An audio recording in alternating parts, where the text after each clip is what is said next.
affection or compassionate attitude, warm-heartedness, is very, very important for one's own well-being. I think the number one thing to do is to build the mini dream first.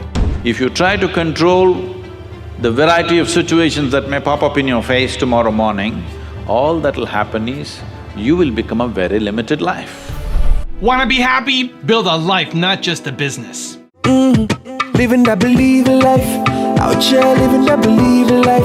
Every day we living that believe in life. Hustle like we living that believe in life. Living life, yeah, so we grinding it out. Every single day we be grinding it out. Hustle like we living that believe in life, oh. That believe in life, oh. Hey, it's Reverend Carmichael, and this channel was created to help you overcome the #1 challenge that is holding you back, a lack of belief in yourself. You watch these videos because you know there's something more inside you too. You've got Michael Jordan level talent at something. So today, let's live your best believe life and learn 5 life-changing pieces of advice from monks and gurus.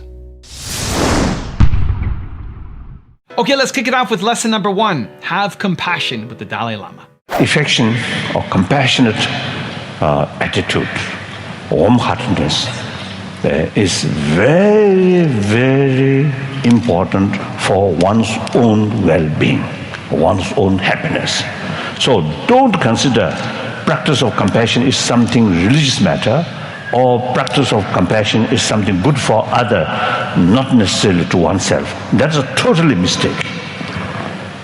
So, since from childhood we already equipped this seed of compassion, we learned from mother and ourselves in order to become parent, the seed already there. Now that seed we must keep nurture whole our life. The biological factor compassion is limited, biased, and more depend on others' attitude.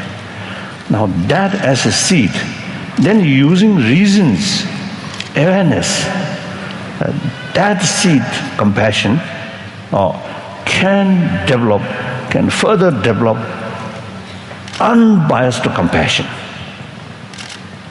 Not depend on others' attitude, but rather others' being itself.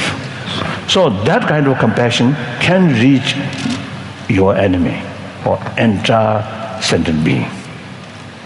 So that compassion is infinite compassion, unbiased compassion, real compassion.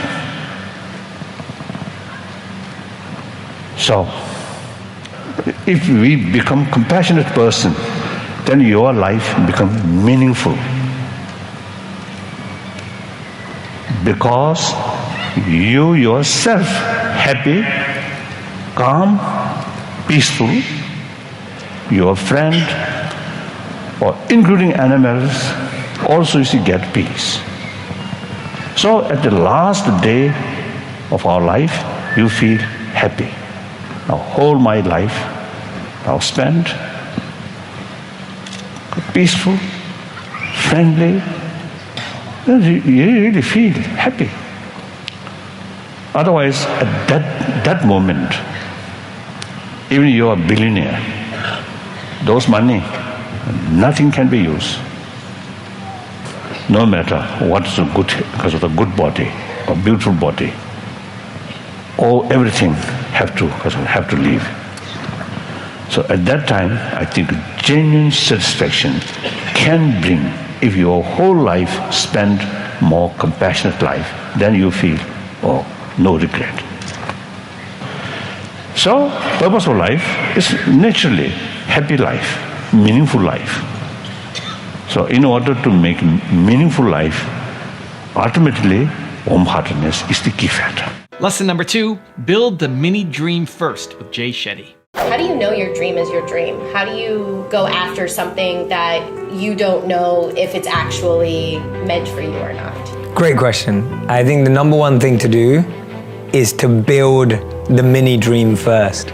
So before trying to go off on this huge journey of building this humongous dream, build the mini version of it and see what it feels like.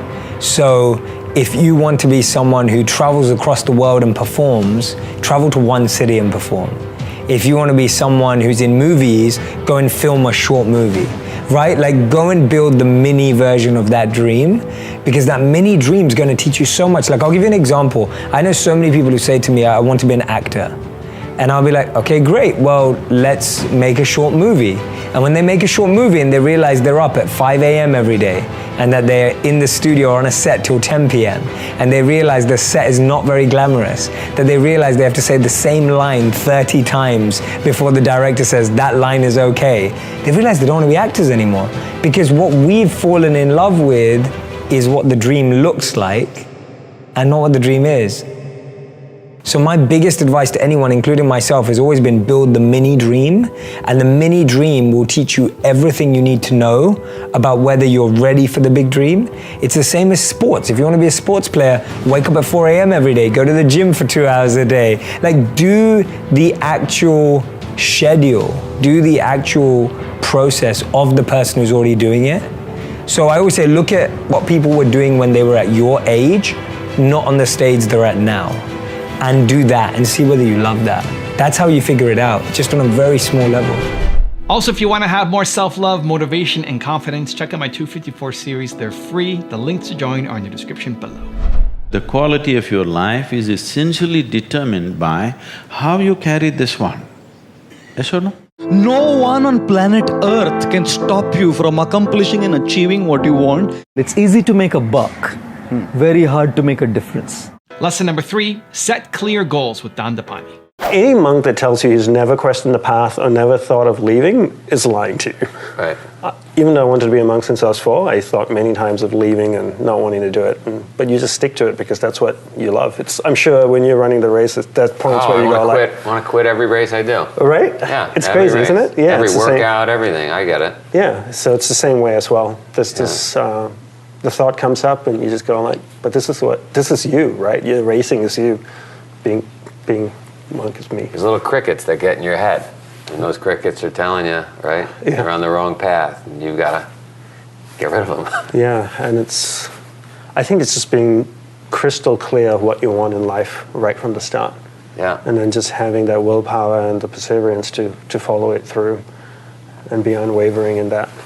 In your commitment and your true north and Yeah. where you want to go, what you And want your legacy to be. Yeah, I think most people get swayed just because they don't really know what they want in life. And if you ask most people what they want in life, they say, I want to be happy, and happiness is not a goal.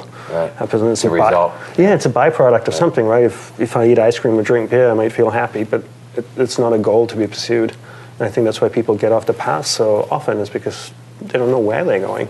Lesson number 4, be well managed with Sadhguru. If you try to control the variety of situations that may pop up in your face tomorrow morning, all that'll happen is you will become a very limited life. You would step out into the world and do whatever that needs to be done only if you have an assurance, no matter what you walk into, you will not lose yourself. You will walk full stride, otherwise you'll only be a half a step. Most human beings are half steps because the fear of suffering. If this happens, what will happen to me? If that happens, what will happen to me? If you're well managed within yourself, you know how to manage your thought, you know how to manage your emotion, you know how to manage your body, your chemistry, your energy. If you know how to manage all this, what does it matter if you walk into hell, I'm asking? If you are well managed, if you are a heaven within you, what does it matter where you go? Hell also will be an interesting place to go. But if you are ill-managed, then you want to be in a nice place all the time. You will not step out into anything. I'm not saying this is wrong, this is against nature, because in nature, every life is aspiring to be as much as it can be, isn't it? Every life is naturally aspiring. This is not a philosophy, this is not an ideology that you must do this or that. It is natural and intrinsic for every life that it will do as much as it can. From an earthworm, from a worm to an insect to a bird, to an animal to a tree, every one of them are trying to be full-fledged life. If you go against this, simply because of the fear of suffering, then all possibilities of exploring the nature of being human, the tremendous immensity of being human is just lost upon humanity. Today, you will see this everywhere. When people say, I am only human, they are talking about the limitations of being human. They are not talking about the possibilities of being human, isn't it? If we are the most intelligent species on the planet, if we are the most capable species on the planet, should we be talking about our possibilities or should we be talking about our limitations? Whenever anybody writes or says, oh, we are human, they're always referring to their limitations, never to the possibilities of being human. This is because the most fundamental things have not been taught in our education systems, how to handle your thought and your emotion. Your psychological drama has gone out of control. It's a badly directed drama, believe me. If it was a well-directed drama, you would take it to the conclusion that you want, isn't it? Because it's a badly directed drama, just about anybody can take charge of it. Who is the director of your psychological drama? Just about anybody, isn't it? Anybody can make it into a tragedy. And lesson number 5, the last one before a very special bonus clip, is walk your own path with Guru Gopal Das. There were 5 men who got lost in a vast forest and were trying to find their way out. The first man said, I'm going to follow my intuition and go to the left. The second man said, I'm going to go right. I have a strong feeling that that's the way out. The third man said, well, I'm going to walk back on the same path that we took to reach here. I think that would be the safest. The fourth man said, I think we are absolutely on the right track already, and so I'm going to keep walking straight. After the 4 men took to the left, the right, back and straight respectively, the 5th man said, well, I don't know what to do.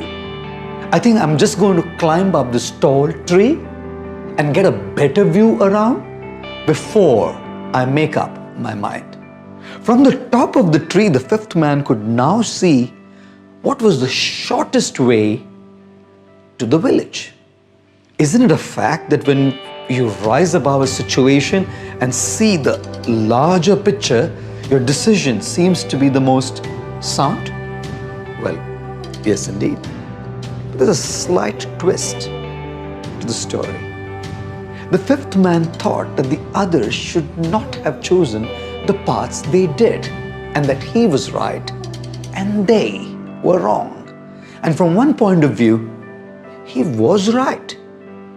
But from another perspective, I'm not too sure.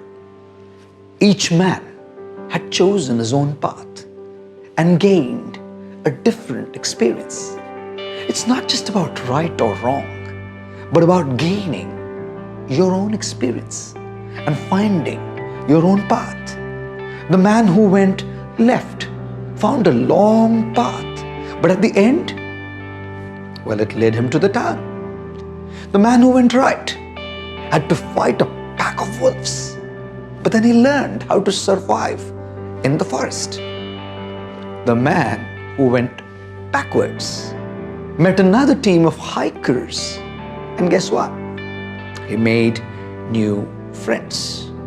The man who went straight found a farm and was hosted by the family for a couple of days before leaving for the village. And of course, the man on the tree found the shortest path.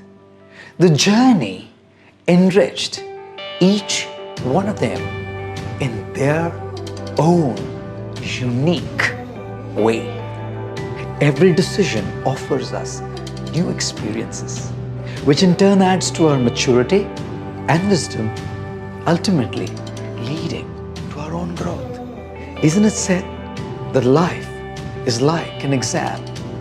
People fail because they try to copy others not realizing that each one has a different question paper, a different test.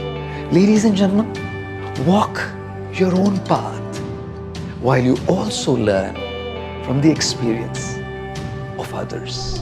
Now I have a special bonus clip on how to transform suffering with Thich Nhat Hanh that I think you're going to enjoy. But before that, it's time for the 3-point landing questions. Let's go from just watching a video to taking action. Here we go. Question number 1. What does walking your own path mean to you? Number 2. How can you have more compassion in your life? And number 3. What does your first mini dream look like? And if you like this video and promise to take action after watching it, give me a hashtag believe down in the comments as well. We don't just watch videos here, we do something about it. So give me a hashtag believe, make that promise to yourself, and then get to work. People are afraid of being overwhelmed by suffering. And they lose their hope, their courage, and so on. There must be a way to live in order for you to be strong enough, in order to handle the suffering inside of you. And if you don't know how to handle the suffering inside of you, you cannot help another person to suffer less. And that is why the practice of mindfulness, first of all, is to help you yourself to suffer less. First of all, you have to learn how to release the tension in your body, how to reduce the pain in your body. And the practice of mindful breathing, mindful walking, sitting meditation, total relaxation can be very helpful in reducing the pain in your body. And then with the practice of mindfulness, you can learn how to generate a feeling of joy and of happiness, or of happiness. And this can be done by anyone if we want to learn. For instance, when you breathe in, and if you focus your attention on your in-breath, and then you can bring your mind home to your body.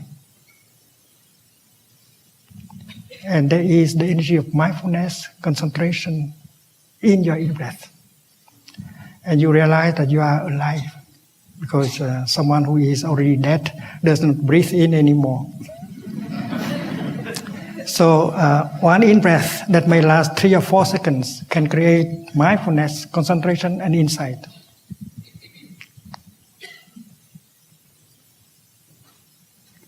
And when the body and the mind are together, you are established in the present moment, in the here and the now. And you can get in touch with the wonders of life that are available in the here and the now. And with that kind of mindfulness and concentration, you realize that you are lucky enough, luckier than many people. You have enough conditions to be happy right now, right here, and you don't have to run into the future to look for happiness. And that happens after 3 or 4 seconds of practice of mindful breathing. You get the insight that there are conditions of happiness that are available in the here and the now. You are very lucky, you are alive. Insight can happen just after a few seconds of practice. And the fact that you can recognize and embrace your pain can bring you a relief, because the pain is a kind of energy, and mindfulness is another kind of energy. This energy, embracing the other energy, will produce a kind of change, like a mother holding her baby. The baby suffers. The mother does not know yet what is the cause of the suffering of the baby. But the fact that she's holding the baby tenderly can make the baby suffer less right away. Because there is the energy of tenderness from the mother penetrating into the body of the baby that brings a relief. And if she continues with mindful holding, and she will find out the cause that make the baby suffer. And then she can change the situation.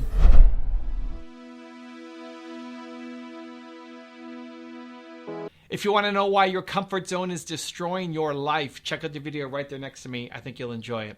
Continue to believe, and I'll see you there.